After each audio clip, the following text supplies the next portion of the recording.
দেখো, তুমি যতদিন থেকে বিদেশে পড়ে আছো, যতদিন বিদেশে গিয়েছো, ততদিন থেকে বিশ্বাস করো আমার একটুকু ভালো লাগে না, আমার কোনো কাজে মন বসে না, শুধু তোমার কথাই মনে করি। তোমাকে বিয়ে করার পর থেকে না আমার জৈবনের মধ্যে না কোনো শান্তি নেই, জানো তো। তুমি তো আমাকে বিয়ে করে এই বাড়িতে রেখে দিয়ে চলে গেলে। আমার এই ভরা জৈবন আমি এখন কি করবে বলো তো? আমি এখন একাত ওকাত করে দিন কাটাই, আমার একটুকু ভালো লাগে না। দেখ শোনাবো, আমি বুঝতে পেরেছি তোর ভরা যৌবন, তোর এখন যৌবন এখন সাগরের ঢেউ উলট পালট করছে। একটু ধৈর্য ধরে রাখ, পানিটাকে একটু জমিয়ে রাখ, আমি যে সব পানি বাই করে দেবো, তোর জান হালকা করে দেবো, বুঝলি বউ? কত আর ধৈর্য ধরে থাকবো গো, আমার যে আর মন মানছে না। তুমি কখন আসবে, কবে আসবে তাও বলছো না। দেখো, তুমি তাড়াতাড়ি বাড়ি আসার চেষ্টা করবে, ঠিক আছে? নাহলে তোমাদের পাড়ার ফটিক কে আমি কিন্তু একবার করতে দেবো, ঠিক আছে? কিন্তু আমার পানিটা বাই করার আমি চেষ্টা করবো, নাহলে কিন্তু আমার আর মন মানছে না, বুঝতে পেরেছো? আরে শালি, তুই কি কথা শোনালি? গুদমানি ভাই ফটিককে কইতে দিবি? খবরদার ওই কথা বলিস না বউ, তাহলে বাড়ি গিয়ে না তোকে আমি কুপিয়ে কেটে দেবো। তোর জন্য বিদেশে, আমি বিদেশে পড়ে আছি, তোর জন্য টাকা পয়সা ইনকাম করতে এসেছি।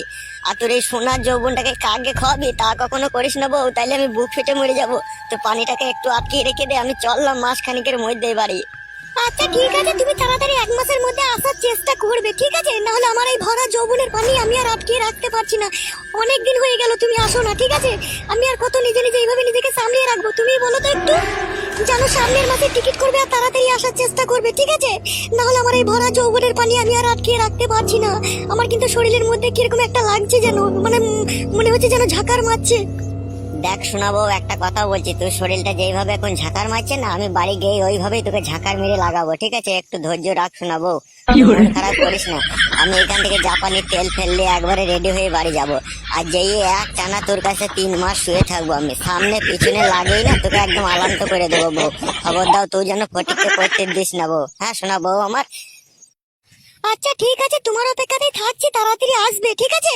আর জাপানি তেলটা একটু বেশি করে নিয়ে আসবে, ঠিক আছে? সাটাটাকে একটু বড় করার চেষ্টা করবে, কারণ তুমি এই 3 মাস ছিলে না, আমি খেয়ে দিয়ে অনেকটা মোটা হয়ে গেছি, ঠিক আছে?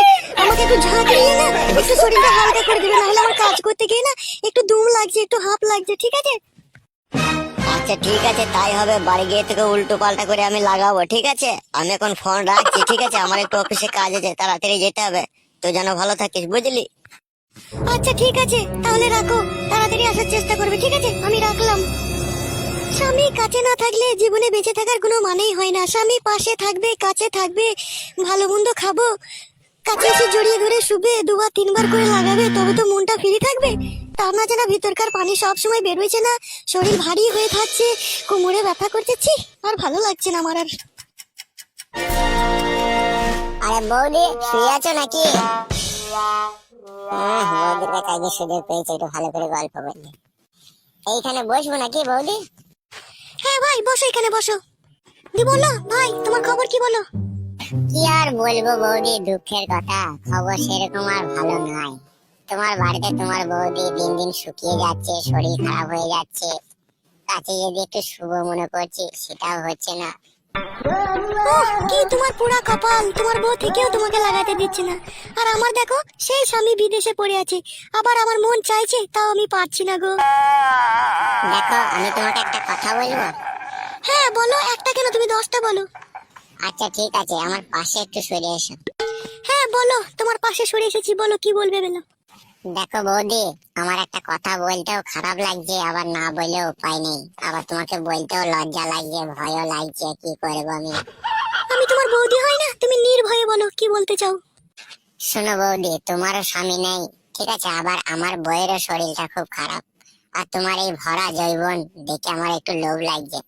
যদি মাঝে মধ্যে দুটো একটা রাত তোমার সাথে কাটাইতে পারে, তাহলে আমার জীবনটা একদম মধু হয়ে যাবে গো। একটু এইরকম সুযোগ আমাকে দাও না। ভাই গো, কি বলবো তোমাকে, দিতে তো আমারও ইচ্ছা হয়, কিন্তু পাড়া প্রতিবেশীর কথা, পাড়ার লোক যখন জানতে পারবে তুমি আমার কাছে মাঝরাতে আসো, আমার সাথে থাকো, আমার সাথে সবকিছু করো, তখন তাদের মুখ আমি কি করে আটকাবো বলো? হ্যাঁ হ্যাঁ, তুমি ঠিকই বলেছো। এই শালা পাড়ার লোক দিকে নিয়ে হয়েছে জানে জ্বালা। যদি আরাম করে কেউ যদি কইতে দেবে বলে, তার কাছে যদি যাই, এই শালাটা বেশি খিটকাল করে। তুমি তো জানো আমার স্বামী নেই, আমারও ইচ্ছা হয় জানো তো, কিন্তু কি করব বলো? শোনো বৌদি, ভয় করার কোনো কারণ নাই, ঠিক আছে? আমি মাঝরাতে আসবো, ঠিক আছে? আমি এসে মনের মতো করে তোমাকে আদর করবো, ঠিক আছে? তাই নাকি? মনের মতো করে কি করে আদর করবে একটু শুনি। মনের মতো করে আদর করবো মানে, আমি যখন রাত্রের বেলায় তোমার কাছে আসবো তুমি ঘরের ভিতরে শুয়ে থাকবে, ঠিক আছে? কাপড় পরে তো তুমি শুয়ে থাকো নাকি? হ্যাঁ হ্যাঁ, আমি কাপড় পরেই শুই মাঝে মাঝে। শোনো, তুমি কাপড় পরে যখন শুয়ে থাকবে আমি আসবো, আমি নিজের হাতে করে এসে তোমার শাড়িটাকে খুলে নেবো। আমি খুলে শাড়িটাকে খুলে গোছ করে আবার তোমার মাথায় বালিশের মতো করে দেবো, দিয়ে তোমার উপরে শুবো। দিয়ে প্রথমেই আমি কি করবো জানো তো, তোমার সায়াটাকে একটু উপর দিয়ে হালকা করে তুলে তোমার লাভিতে মুখটা লাগিয়ে চুমু খাবো। বেরো বোকাচ্চোদা, ওইরকম আমার সামনে কেউ আমি করতে দিই না। তোমাকে কি করে দিই বলো তো? শোনো, সামনে হচ্ছে তোমার পার্সোনাল জিনিস, ঠিক আছে? তোমার সব জিনিসে ও টাচ না করতেও পারে, কিন্তু আমি তোমার পরকীয়া প্রেমিক। আমি যে তোমাকে মন খুলে, জান খুলে, প্রাণ খুলে একদম আদর করবো গো। যেটা আমি করবো সেটা তোমার স্বামী কোনোদিনও করবে না। তাই নাকি?